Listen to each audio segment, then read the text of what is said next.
The content you're about to hear is a part of a paid programming segment. The views, opinions, and statements expressed belong solely to the sponsor and do not reflect those of Podcastic or its host. This segment is for informational and promotional purposes only and should not be considered as advice or endorsement. Listener discretion is advised.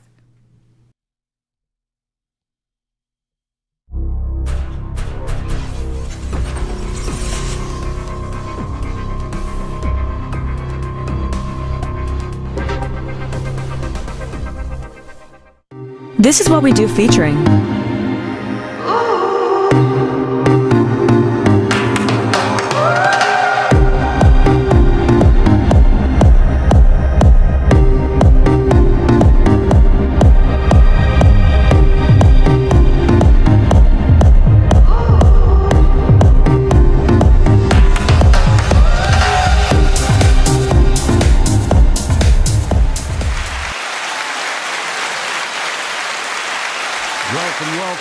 Welcome.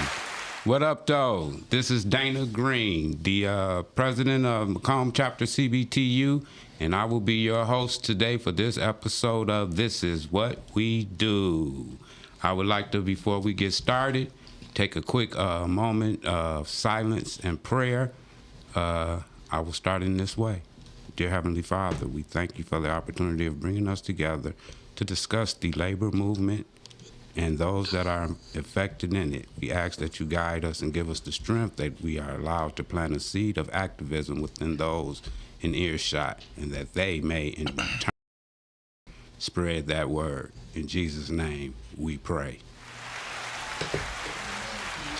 Amen.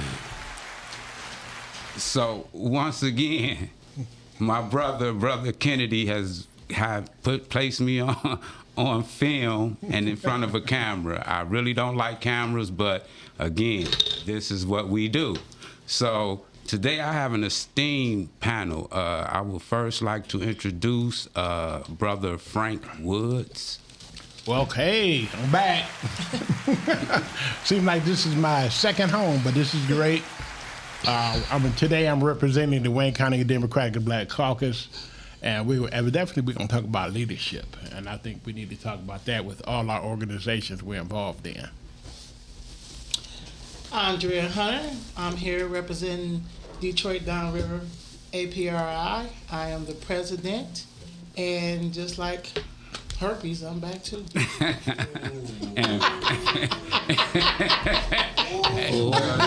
just have to be a little cheery. We all know Sister Hunter, so you take that work. And then finally, this man to my right is Gerald Williamson, and I have to say good afternoon to everybody. I'm proud to be here with this esteemed panel, and I'm here to, as a community activist, and I think it's very applicable at this time to look at leadership, especially in the times that we're living in now. Thank you very much. And running with what Brother Gerald Williamson just said, the community activism. Many of the organizations, actually all of the organizations that are represented here today, are community activist organizations. To make that simple and plain, they don't get paid for what they do. It's a desire, it's a feeling, it's a life endeavor that they seek out and try to advance the community in these ways, unlike our other, and I'm not knocking them, although like our other organizations in the labor movement that are actually paid for positions. Again, I'm not knocking them, I'm just here to talk strictly about the activist, the true, what I call the true activist, the one that it costs to do what they do. So I would first like to ask this question. Many of your organizations are still affiliated with the AFL-CIO, but it seems as if we're not getting the traction that we need from other AFL-CIO organizations. I would suggest that some of that is because of the name of them. For example, APRI, A. Philip Randolph, right? CBTU, Coalition of Black Trade Unionists. That immediate name in itself turns off many of our brothers and sisters for what we actually, our missions and goals are. Understanding black labor, the black labor movement, as this is February Black History Month. I would stand to say that blacks in the labor movement have always worked for the collective, right? We've always took a stand for improvement of all workers, not just black workers. But I would like to ask the panel, what do you think about the impact that our community activist organizations are having within the labor movement today? Well, I'm going to start with that. Well, I believe we have impact because we have forums and we have training sessions. We have great organizations like APRI, CBTU, BMIU, the conference they just had this weekend, to actually try to train the next set of leaders on what we need to be doing in the community. Some of the things I think we should probably be more detailed about what we do in the community. We do a lot of training about what we need to do as labor organizers at work, but it's the community that we work with, we come from, has been suffering from leadership.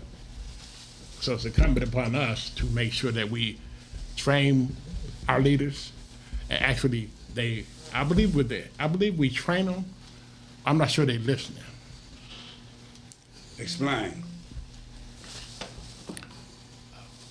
I don't think they get the message clearly, or they get mixed messages. Because a lot of times they hear a message and they see something else going on. They hear a message and it's not clearly, I would say it's clearly articulated, but it's not clearly heard and understood how they should move, okay? Because we've gotten off into this, I call it individualized unionism, where it's about me and not about you. It's not about anybody else.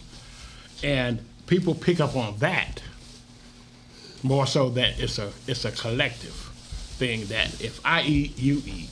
If we all, that means we all eat. Absolutely. Because if we all eat, everything will be better. That's just my take. Anybody else have a? My take on it is, by teaching labor studies at both Wayne State University and the U of M, Dearborn Labor Studies, I'm sorry to say that I always say the powers that be, and I guess anti-labor. People like to exploit us for our work, right? They made it by design that basic civics is no longer in the schools. So what we don't understand is when we talking to millennials and we talking to Gen Z, because they are the future. Okay, the steel workers, you know, UAW called the young workers, the steel workers called the next gen. I don't care what union you belong to, they have a young workers, you know, kind of organization. When I say the word collective bargaining, we take for granted they understand. They don't even know what that means. I have to break it down. That means negotiating a contract. Yep. I believe we're talking over their heads. It's not that these people are thirsty for knowledge. These young people, as you see how the conferences are increasing, most of the people at these conferences, their first time, but we're talking over their heads. When they don't know what a House representative does, when they don't know what a senator does, and you try to get them involved in the community, they don't even know the basics. So we have to sit down and get back to the basics. For the last 25 years, basic civics, when I was 58, 8th grade you got basic civics, 9th grade you got world history, 10th grade you got American history, 11th grade you got econ and government, and then you got geography. When I tell some people the Middle East doesn't exist, what you mean? It's in Africa. There's no such a thing as the Middle East. Right. It's in Africa. They don't even know geography. So a lot of things that's happening here is we got to go back to education. We got to go back to the basics. And that's what our leadership fails to realize. They assume everyone knows, and they do not. We know because we're a certain age. And I hate to say it. I'm going to kick this real, and people going to get pissed what I'm about to say. The generation before us, when I walked in, I had a Dorsey and Wesley. I had a Lim Gray pull me aside and tell me, come to the union meetings. Our age group, we don't tell them that because we're scared they're going to run against them. And anybody run against me, I want you to, because that means you care. We put our foot in the neck of the next generation. So how you gonna, like he said, Frank did it excellently. We contradict what we say. You tell you to get involved, then when I ask you to send me to a conference or you didn't support me, I ain't sending you nowhere. We contradict it, so now they're not being involved. You're making it. If I already got personal problems at home, I already got stuff going on in the workplace, then you turn around, I go somewhere and I see the divisions, the cliques. Why would I participate? So we need to start looking into the mirror to why these young people not. It's not they're not understanding. We're not putting it away for them to absorb it. And that's what we got to realize. We cannot take for granted. I assume you know this. My mother used to teach me. She was a treasurer at the post office. My parents were post office. My old post office, daddy UAW. They taught us. If I tell you about baking a cake, I have to assume you never had a piece of cake. Mm-hmm. I have to teach you that way, and we're not doing it. We're failing. Understood. Brother Williams, you want to add in on that? Yeah. So looking at the labor movement, and you're looking at leadership, reminds me of a quote from the Honorable Marcus Garvey used to say, and that was that leadership is a leaky ship. Leadership is a leaky ship.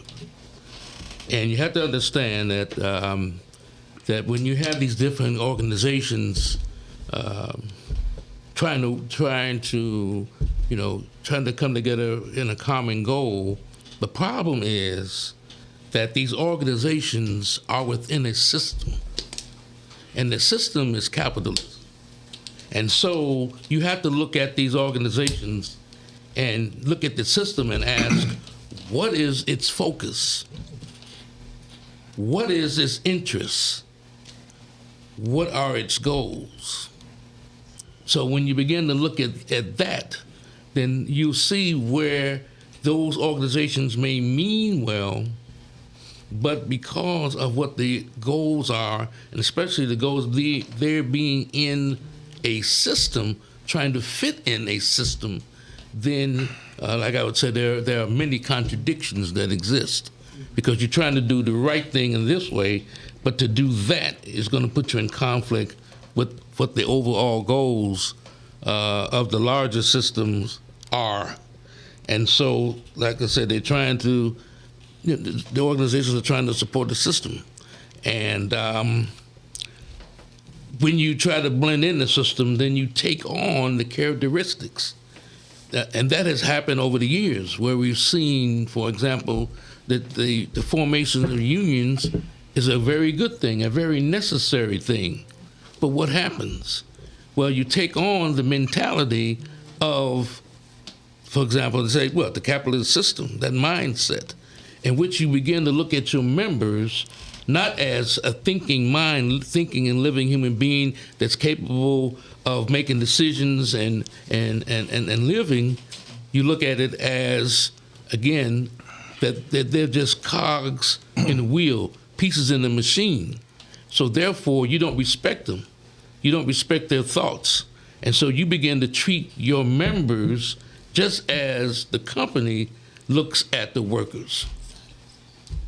Outstanding. I appreciate that thought analogy. Again, this is what we do. For those in the audience, you can reach out to us at 1-810-560-065N and call in to speak or have a question for this esteemed panel. Speaking on this, I've heard a theme of a divide, a disconnect between the older leadership and the younger leadership. Just giving a quick example of myself, I was not from a labor family. So my first involvement with the labor would be after I got out of the Army and I started working. And unfortunately for me, there was not a direct, or they would come later, would be mentors. It wasn't a direct mentor. So a lot of the ideals and ideologies that I developed not because of a mentor or any particular labor organization developing me. It was because I had a desire to know labor history and mainly to survive. So how would I survive? How do I benefit the contract? How does I utilize the contract to benefit me? What classes do I need to know? What areas of expertise do I need to gain? And that speaks back to that I period, because although it has helped me and the knowledge that I've obtained to move and, to maneuver within the labor movement, a lot of our younger workers, as they come in, don't have that kind of drive. And then on my end, even though I obtained that knowledge, it then becomes, because I was outside of the mainstream, how do I interject these things that I've learned to the body and then get that so incorporated into the larger movement? So my question would be to the panel, how do we reach out to our younger generation? What vehicles? I think one of our biggest vehicles are these auxiliary organizations, because they allow you the ability to train, to develop your ideologies, your teaching skills, your activism within them, and make mistakes that you wouldn't be able to make on the main on the other levels of labor. So what do you think about that as far as how we develop these younger labor leaders? Well, I'm gonna jump in on that because my style of leadership has always been to reach back and bring people along. That's how I was raised. You each one bring one. But as I got into leadership, I was mentored by some folks when I got into the labor movement, and I saw that leadership is temporary. You're only doing this for a short period of time. It's meant for you to be there and to reach back and say, "Hey, Andrea Hunter, I want you to be involved. Kennedy, I want you involved. Dana, I want you involved. Dana, I want you involved. I'm going to put you in a position you may not know anything about, but I'm going to guide you through it." You got to lead by example. You have to put people in places they may be uncomfortable with. But with them understanding that they're going to be in this position at some point. You don't ask them to do something and then they don't think it's going to be something that they could be in a position at the end. That's how I got involved. Well, I got involved in politics before I even became a UAW member. But as I became a UAW member, that became part of my assignment as well. But I also knew that you see the leadership outside of the organizations, it's mirrored. The same thing going on in our organization is going on in our community. For our leadership, not passing the buck, not passing the down the mantle of leadership, not mentoring, not bringing people along. We have an assistant. There's no reason for like this. No reason for anybody being in Congress 40 years. God bless them, the ones that did. But if I look behind me and I don't have anybody behind me coming to take my place, I failed as a leader. I failed as a leader. And people may take offense to that, but these positions are not permanent. And we should not act like they are. We should act like we are here to train and move on and make sure we put the people behind us in a better position to do better than I did, to do more than I did. That's how you gauge, that's how I gauge it. I've been blessed to be in a lot of different positions, but I've always reached back and made sure it was somebody there to learn what I do because I knew I was gonna move on. Well, I always say, if you're a true leader and no one says, if you call yourself a leader and no one says you have mentored them, you're not a leader. A true leader is always grooming their replacement. That's right. Always. Always. Okay, I got a couple people out in APRI tell you I'm already in emeritus mind. Okay? I'm already in emeritus mind. I'm grooming young people to take my place. Of course, and you want them better than you. Okay, absolutely. You want them to be more educated than you. But I want to talk about something right quick because this is where I'm glad you asked me that, President Kareem. Because here's the thing: all of us contracts is coming up. All of us, most of us. One thing I make sure as an AFSCME staff rep, I put new orientation language in the contract. Let me repeat this: you put new member orientation employee orientation of contract. With the steel workers, I made sure and enforce that they get so many hours with the union when they become a employee. So that means in that contract, when they get that 1 week, 2 weeks, going through safety training and all that, they get a specific enough time with that local union leadership. Now, once they get that local little leadership, because the first class I tell everybody to take is local administration. Know what the president does. Know what the, that's your very first class should be. Or Ashley Lewis and Pam Power really good with basic union 101, tell you about your meetings. But all that incorporates what the positions do. So once you get that there and you have them for that amount of time, you not only tell them their leadership in the union, you tell them about the constituency groups that they can get involved with in order to help with the community. Because we just saw what happened in UAW. Like this morning, I was with the post office workers trying to get, they arguing for fair wages. What you got to, they have to understand, since we only make up 11%, and Michigan is only 9% unionized, okay, but nationally it's 11. If that's the case, you need the other 91% or 88%. And those people wasn't also down there with you when you guys were striking, bringing your pizzas, firewood, and all that. If you don't have the community, that puts pressures on the corporation, because all these corporations, school systems, city, state, they want good publicity. They don't want to look bad. That's one of the things you have from the community that you can get embraced. But this is the thing, while of all the organizations, I belong to them all, but one, except for Apollo, I got to find Apollo to join. But while I believe in the constituency groups, because that's a direct link with all, because like my brother Gerald says, that bothers me. This makes my asshole twitch.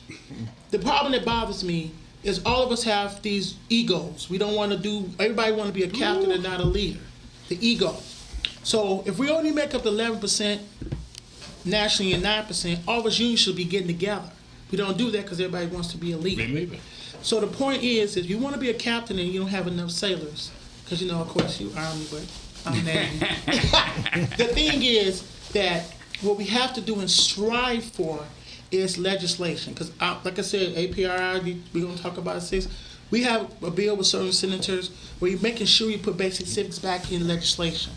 I'm not against protests. I was there one day. I'm going with A. Philip Randolph did. He made laws. We got to get back to making laws. Once we put it in a law, that, okay, I want as a law, a new orientation, if you're in a unionized shop, that you have to have it. We don't have to put in everybody individual contracts. Right. Do you understand right. what I'm saying? Absolutely. But once we get to that and make it mandatory, we'll reach the young people because they're an employee. So then they have time with us away from the corporation they just hired in, or places. They get to talk to us, and as leaders, we make sure that we incorporate the constituency groups, because the constituency groups are very vital, because guess what? You have to have a minimum of 5 different unions in that constituency group. That forces unions to work together.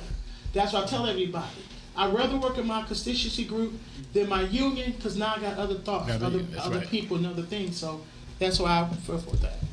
All right. I guess I would have a couple of questions that I would ask. And one would be, so if you're talking about a older, that is a worker with more seniority, doesn't necessarily mean that they have to be older. They've just been on the job at a shorter period of time. That would be a young worker, talking about seniority-wise, versus an old worker. So we're not talking, doesn't necessarily talk about age. It's the time on the job. So the question would be, if I've been there for a while and there are new workers that come in, how do I look at that person? Because just like children can pick up if you like them or not. You don't have to say a word. They pick up on it. And so workers, people that come in, they can pick up how you feel about them. So how do I look at that person, my attitude towards them? Why should they listen to me? So then you have to ask that question. So why should they listen to me? How do you get the younger worker, or if you're in the community, the citizen, to listen to you? Do you listen, or are you willing to listen to the younger worker? So is it always that, again, I have the knowledge and you're stupid or dumb, do I come to them like that? They probably will not be receptive if I come to them that way. But to listen, have a dialogue with the people and hear what they have to say, and then you can talk and share ideas. Do you stress the leadership traits or the potential in a person? So you let them know that you see things in them, and are you encouraging them? These are the sort of things that, given these days and times, we have to do. There was a process before in which, when people were brought up, there was there was a process, a rites of passage. But we deal with the real world. We can't do it in that manner. But again, just how do you approach? How do you approach other people? So that they will be listening to. Listen to them. Mm-hmm. Actually, listen to what they're saying. Yes. And then give them a voice to express that. Don't say, okay, I believe you, and then you don't hear from them, and then you don't talk to them anymore. You got to give them something to do.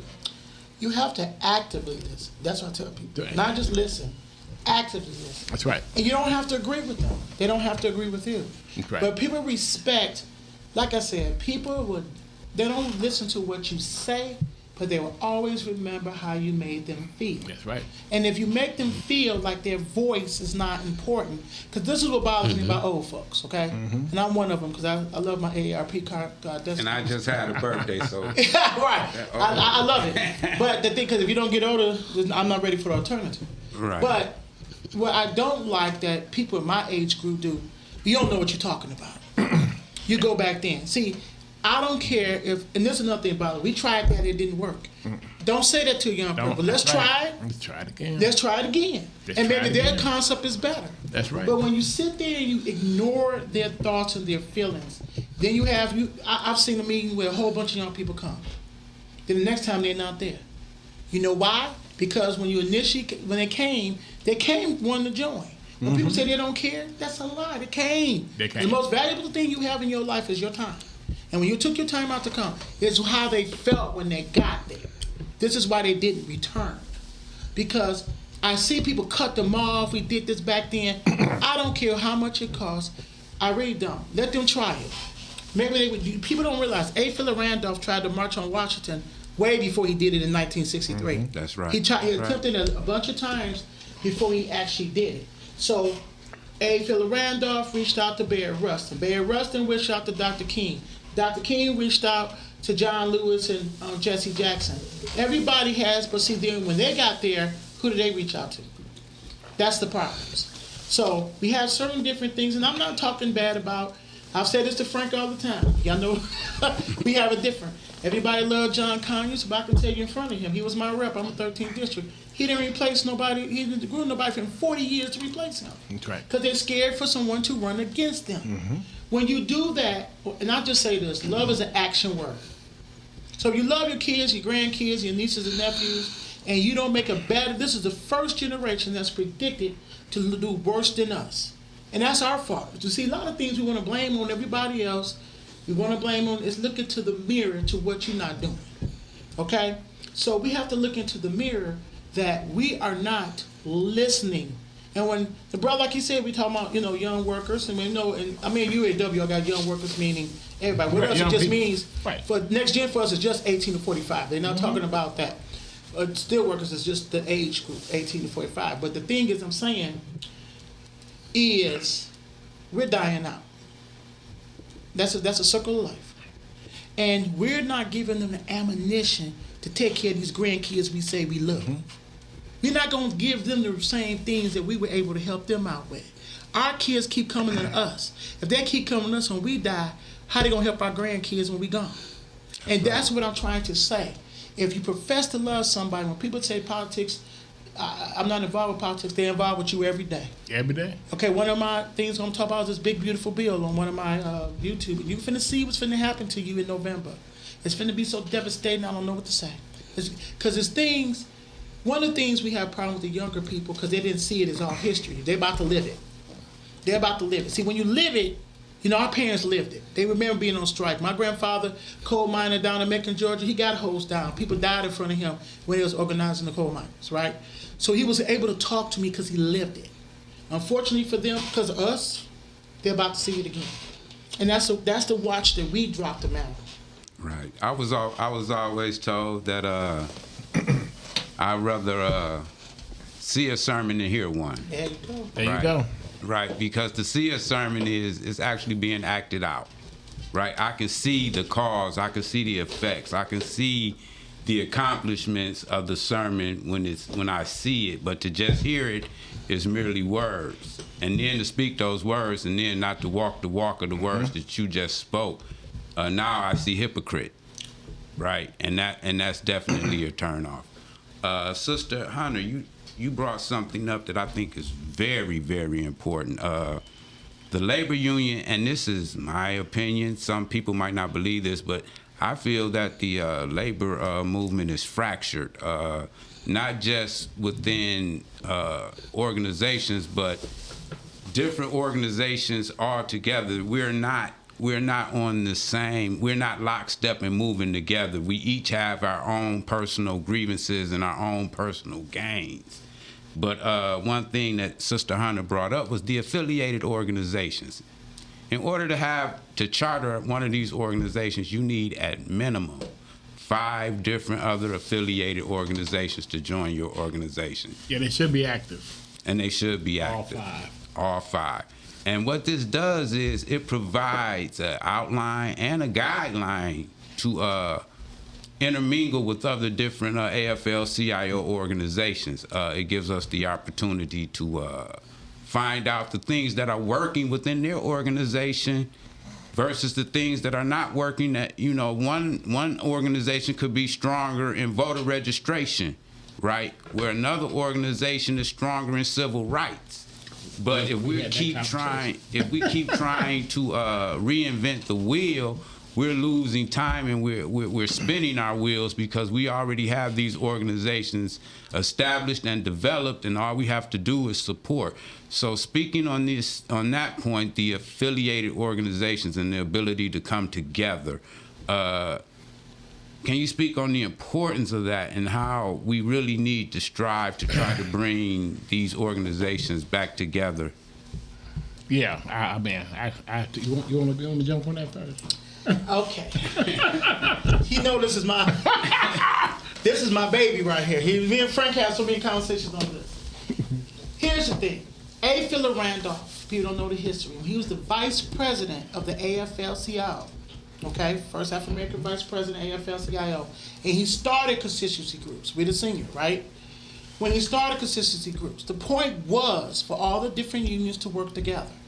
It's so deep that's in the constitution of the AFL-CIO that they have to have a minimum of 5 different unions, have to have a minimum of 25 members, and the top 4 officers can't even be the same union. Okay? Like me and Brandon, they knew we had to go all the way up to international to Crayola because I was still working, so was Brandon, to let him be treasurer. In other words, nobody else from another union had one of these positions for that to happen. Okay? It just happened in the Wayne Lockwood. Nobody wanted to be recording secretary, so Crystal got to be it. But that's still, you have to even get permission for international. That is how important this is. I want to speak on the fact that this is the first time in America, this is what I love. This is the first time in America that unions have a 60% approval rating. Now, in the 1940s, we probably had, that was a high in 40, but this is the first time 60% approval rate, which means that a majority of America wants to be unions. So why don't we take this opportunity for the constituency groups to work together? And all of us, we always, even in the constituency groups, I notice we do our separate things. But we should start doing things together, working together, giving conferences together. Because here's one thing my brother Frank said, that we got to do what? Leadership is by example. The constituency groups ain't even working together in Michigan. So how are we going to tell the kids to work together? So we got to start working together as a constituency group, CBTU, because I want somebody, we got to get some, I had to reach out to make sure about the Locklear, in the Wayne County. I wanted a Locklear because please understand that Latinos, let me tell you this real quick about the consensus. This is why these people scared. The 2020 consensus did this. It's the first time in American history that white Americans did not increase in population. Very first time.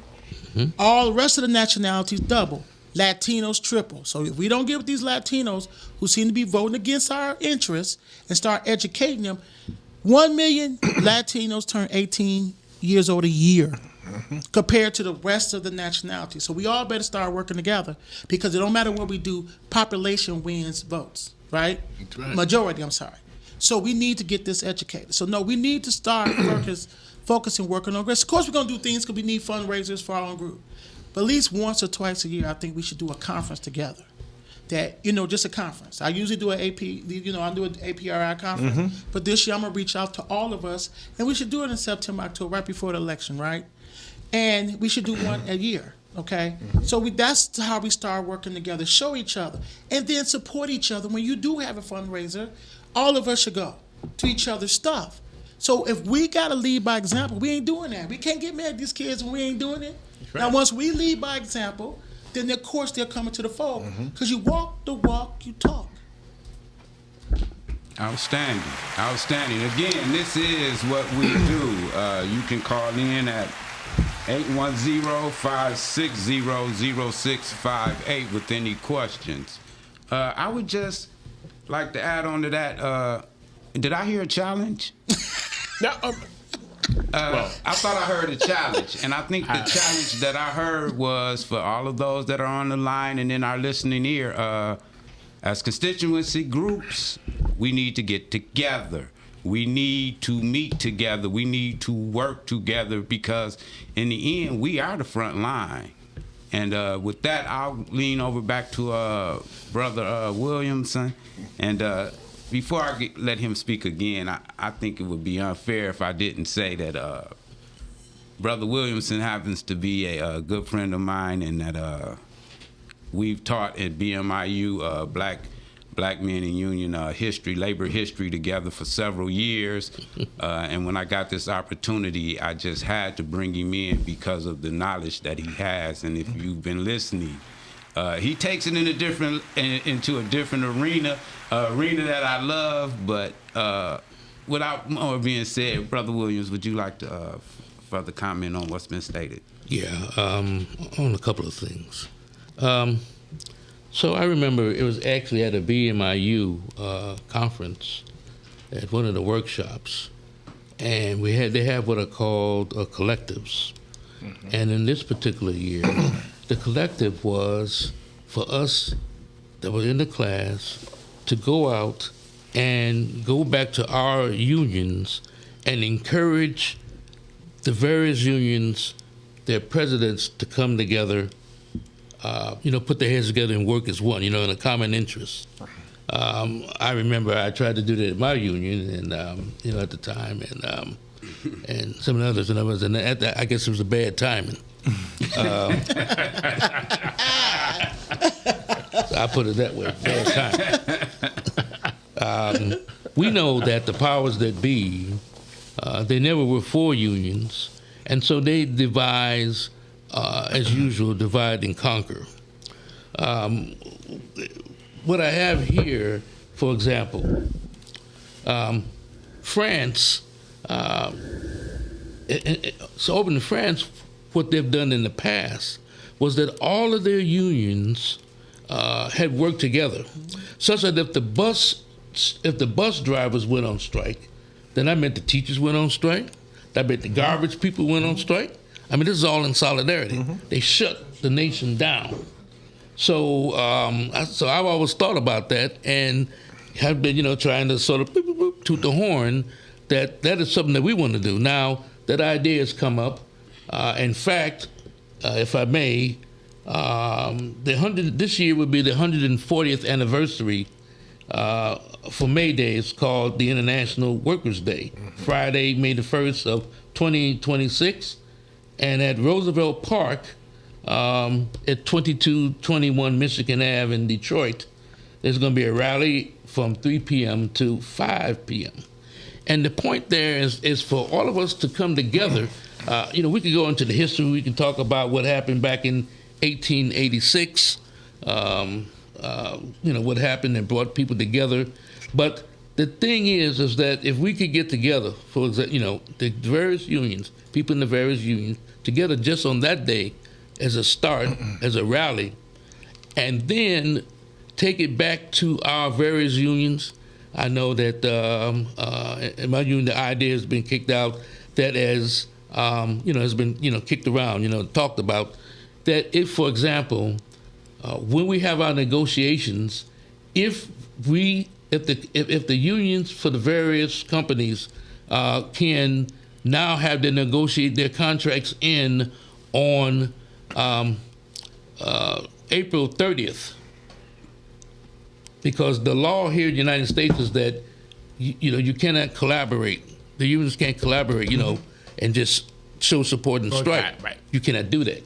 But if everybody's contracts expire on the 30th, we all could go on strike. It's a collaboration, but it doesn't go against the law. That's just our contracts have ended on that day, and if we don't have an agreement, we can go on strike.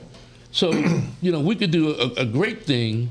So, that's an idea, to try to work about. Just like I said, as an example, that's coming up again. That's coming up this year, and you're going to meet. I don't care where you are in the country. You can come to Detroit and come on that. Excuse me. That is the rally is going to be 3. The rally in March is going to be from 3 to 5 p.m. on Friday, May the 1st, down at 2231 Michigan Ave in Detroit, Roosevelt Park. Make a note of that on your calendar. Well, Appreciate you. So, the final question, the importance of history, the importance of the labor history movement to our leaders and how it helps to develop them. I'm starting to go to conferences and different programs where the history is starting to take a back seat to the program itself. I'm a firm believer as a historian that we always know if you don't know your history, you'll repeat it. I'm sure everybody's heard that. But not only knowing your history, what that history does is it does give you the foresight to see problems that come up, but it also gives you a inner feeling, a connection to the movement, a direction, a drive.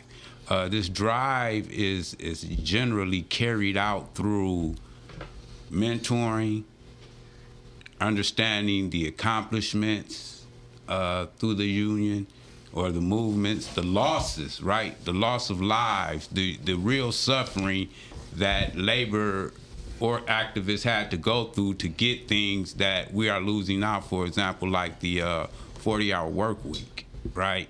How many workers died for a 40-hour work week? And now we're looking up, and these alternative work schedules, 12-hour days, are becoming the norm again.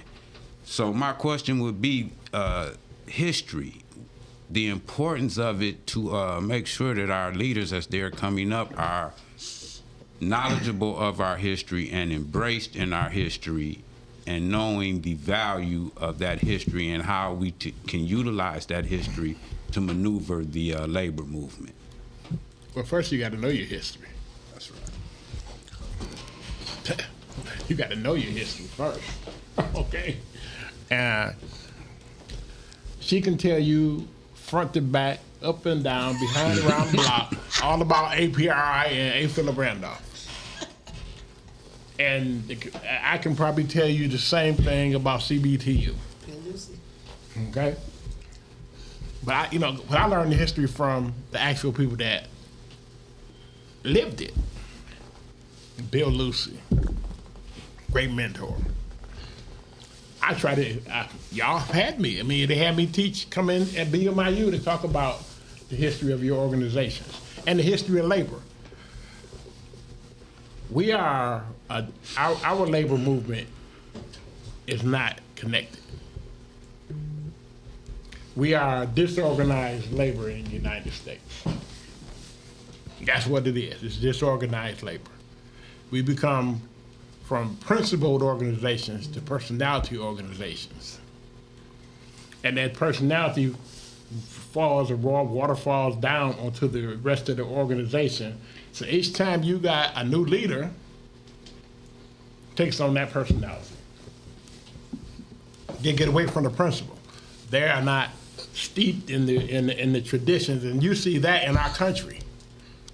Our country is getting away from the traditions of the Constitution and how it should work and things like that.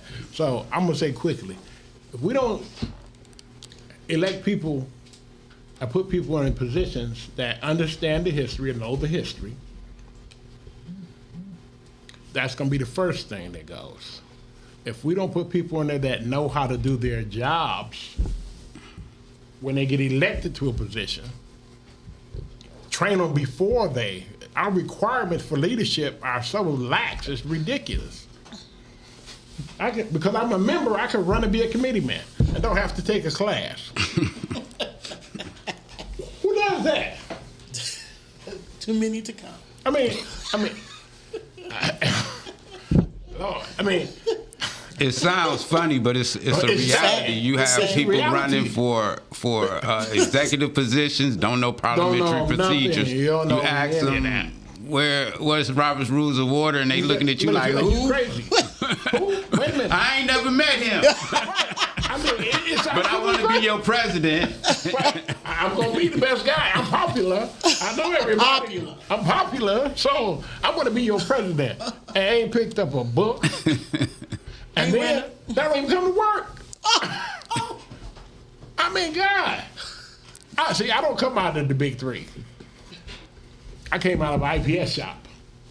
It was 35 people when I started, and 130 when I left. All right, because I learned I had to go to school, labor school, UAW, all the trainings they used to have, steward trainings and all that used to be common. That's the thing we got away from, to make sure that the people that were coming behind us understood why we do what we do. And then our members take that home because they understand why they're in a union. Instead of, they just taking my dues money. And for a long time, I thought that. You got educated. Until I got educated, absolutely. Go ahead. So, history guides. The purpose of your history guides you. And it deals with remembrance. And remembrance, you begin to look at one's potential. And when you look at your potential, if you've done it before, you could do it again. And so it makes sense that now in this country there's such a strong movement to purposely destroy or rewrite history. You will find out that anytime you have a dictator, or if you have an authoritarian government, one of the first things they do is to take the history and rewrite it. And if you don't know your history, then you wind up depending on other people telling you what you were about. Mm-hmm. And you wind up, if you don't watch it, believing it. And if they say you didn't do anything, and that unfortunately has happened in particular, for example, the black community, for years, that they've told us we didn't do anything, we never contribute to anything, and some unfortunately believe that, and there was these attitudes that still persist. And so you got to remember the Sankofa bird. So this is a bird that you looked at in Africa. It's a mythological bird, and what the bird does is that it faces forward, but it turns its head and look back towards its tail. And that is the idea of the Sankofa bird represents looking back to move forward. So you don't go to study history to wallow in it and cry about it and that type of thing. You look at it, you look back at it to learn. That's right. To move forward. You get creative ideas. And you have to press it, you have to push it, because the people in power never want you to know what you've done. I mean, you see right now, for instance, racial tensions that are mounting more and more. But if you look at this country, there was a time when the bosses, when they had blacks and white, those under servitude, they worked together. And when the bosses dogged them out, took advantage of them, they worked in concert to deal with the boss mistreating them. And of course, there's the Bacon Rebellion for those in the audience to look at. There were times in which, when blacks and whites worked together, there has always been progress and a positive change. Ford was able to get a union because at that time, whites didn't permit blacks to be in the union, and Ford wouldn't allow them. They couldn't get the union. It wasn't until when they opened up and worked along with blacks that Ford was able to become unionized, and everybody benefited from having the union formed.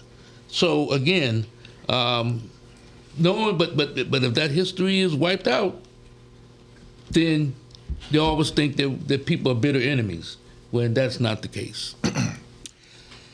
Well, like I said, in all my classes, if you ever took one of my classes, you will always get the program, the actual program of the March on Washington in 1963. The program, history has you thinking, I have a dream speech. That's it. That's it. Okay, for fact, that was the very last speech of the day. Absolutely. So, please understand the title of the program. The And title was watered called, the title of the program is Jobs and Freedom. If he wouldn't have put jobs first, it wouldn't have brought everybody else. Just freedom, because whites were free. They wouldn't have thought anything about it. But jobs, because some whites couldn't get into certain jobs, right? So if you look at that program, one thing A. Philip Randolph brought was there was someone talking from the Presbyterian church. So there was rabbis speaking from the Hebrew church, Muslims speak. You have to get everybody, because America is a collective of different cultures and religions and organizations. When you just want to, if he would have just tapped into blacks, see, my grandfather was there. And he always told us it was not 250,000, at least 400,000. They always said that. If you look at the pictures, you could tell that was not the case, right? So what I'm saying is, history will show how when we got together, we got stuff done.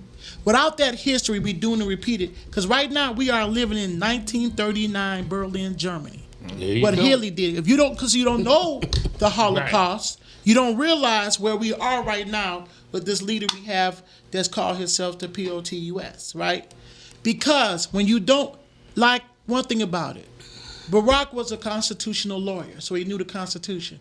Just like you said, it's in our highest office in the land, we got somebody who don't even know the Constitution. That's right. And you can't protect the Constitution when you don't know what's in context. Right. So all history, what they wipe out history, like all my brothers just said before me, it's by design. So you can't see what people did a collective action. So if you saw that, you know it's empowerment in you. Absolutely. What makes that person, because you were somebody the day you were born. Nobody have to tell you things. You were somebody the day you were born. Well, Sister Hunter, you had to know. I hate to cut you off. Oh yeah, and I just gotta say this right quick. Shameless plug. I have a YouTube. It's called Civics and Civics, and please understand, people doing the and, don't spell the word and out. Put an and symbol.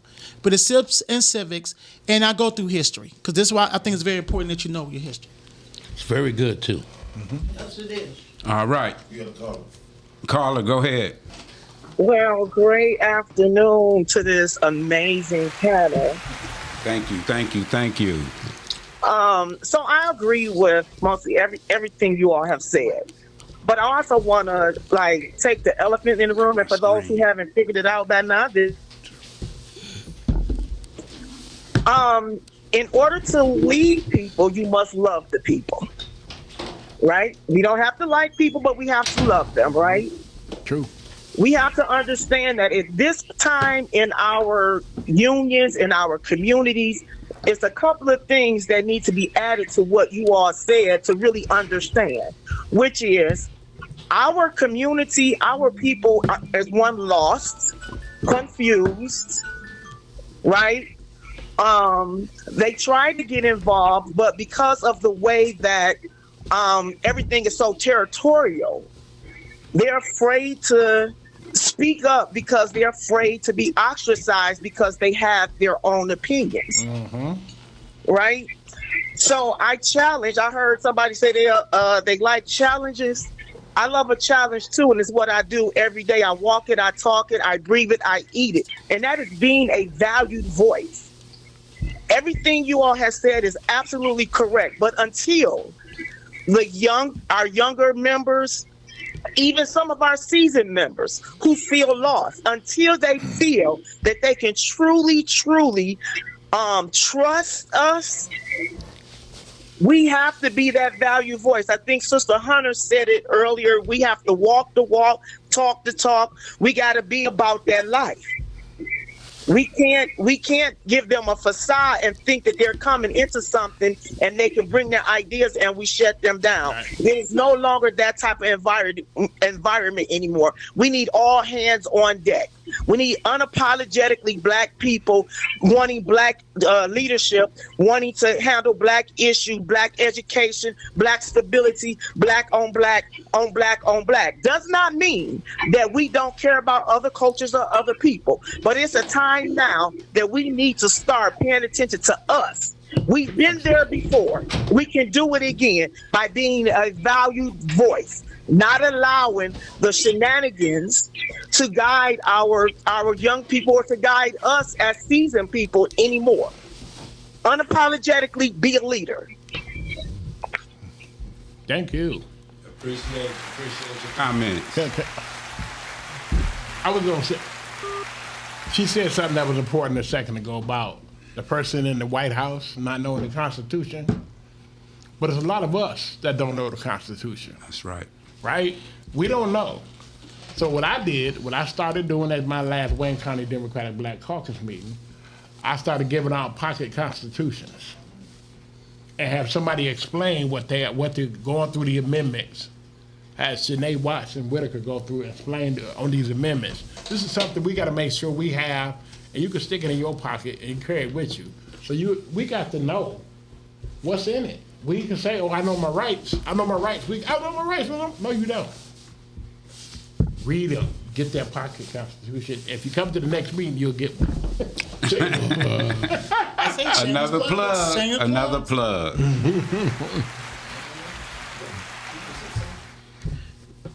No, just in closing, a couple of things. One, this is marks over 61 years that Malcolm X was assassinated.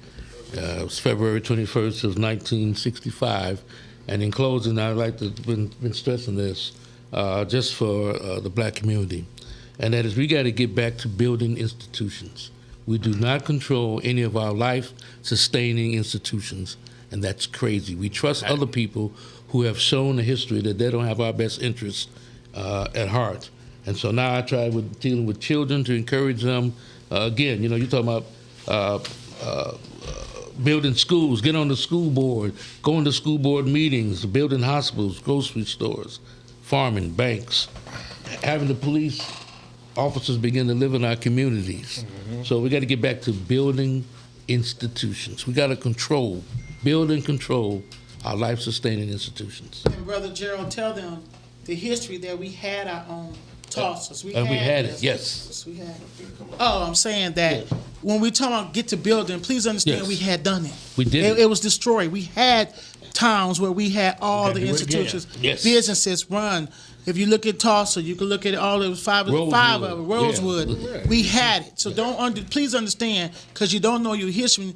See, you can't tell people what we can get when they don't believe it's visible.